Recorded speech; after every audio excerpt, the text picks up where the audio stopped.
Hey guys, today is my 46th birthday. I can't believe it. Another year has passed me by. Anyway, I wanted to take a second and talk about something. So this year's pretty cool.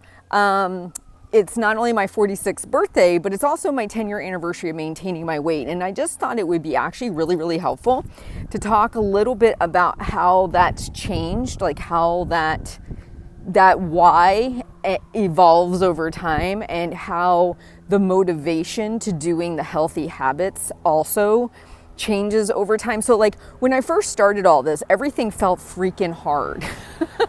Everything. Tracking food felt hard. Eating healthy felt hard. Saying no to pizza all the time felt hard. Saying no to ice cream all the time felt hard. Like everything felt really hard. I actually have a quote that's hanging in my bedroom. Everything is hard before it's easy. And for years it was hard. I had a very hard time changing some very ingrained habits, right? But what I wanted to share with you is over time, like all things, what was hard became less hard, became a little bit easier, became not so painful. But then what also is really cool is that I learned that my why was changing. So when I first started everything, right, it was all about my little guys and wanting to be a good role model and, wanting to teach them to be healthier, better at taking care of themselves than I had been at their age. So that was a huge driver. But then over time, my why morphed and it became me seeing friends, loved ones, people I care about coming down with cancer and having limited mobility and arthritis, and just seeing people that, when you're in your like early 30s, even mid 30s, most of the friends and people are in pretty good shape, even if they're living really unhealthy lifestyles. Like they've got time on their side, right? The older you get, the less you can get away with and be okay. And you can even be somebody who lives a totally healthy lifestyle. You're out there doing all the things, you're eating all the vegetables, you're taking really good care of yourself, and you still, just genetically speaking, just luck of the draw, you end up getting a short stick and you have things that happen, right?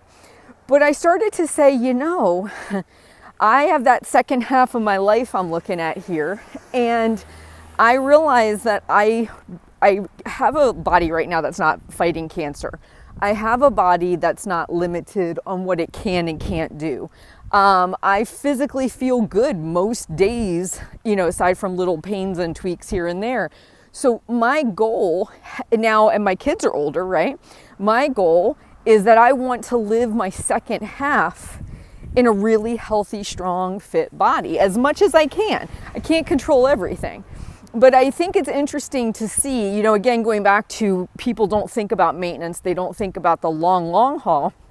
But when I started this at kind of like 30, at 46, 16 years later, right, I could not have possibly known how my motivation, how my drive would have changed, how my feelings around my habits, like everything seemed super hard back then. Now it's just kind of how I live my life.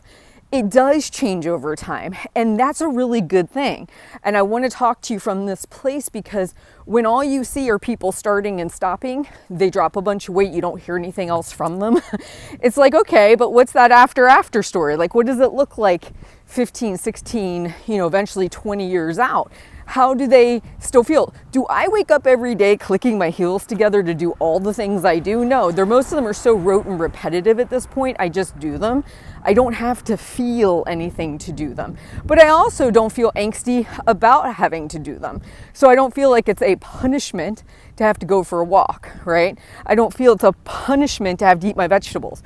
I actually embrace those things. But everything evolves.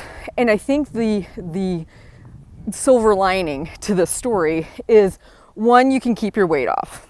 Okay, that's number one. Number two, what was hard becomes easy over time because you practice it so much, right? Three, you evolve.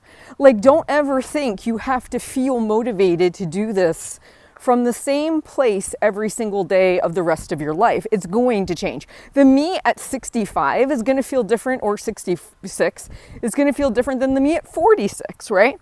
So I don't have to feel Like I have to know everything right now. As I progress, I'm going to evolve into it. But I had that realization. I was talking to one of my clients. My why has changed a lot, and I've been watching some friends really struggling with things they're going through medically. And I think to myself, I'm so grateful that I have a healthy body right now. And I'm just going to do my very best to care for it as much as I can, because I don't know what the next 50 years or 46 years looks like for me. And that's kind of how I want to encourage you to think about it. Let yourself change your perspective as you age. I just had this conversation with a client who's in her 50s. I said, I got news for you. I mean, I know you like being a certain size, but this is bigger than that. Like once you hit a certain age bracket, we're not just talking about vanity and pant size. We're talking about quality of life and health. So just want to encourage you to think about broadening your scope as time passes. And what might have motivated you when you were 25 to lose weight may not be what motivates you at 45 or 55. And that's okay. You can have that change over time. It should change over time. So anyway, just wanted to share those ideas with you guys. I hope you're having a wonderful day wherever you are, and I will talk to you soon.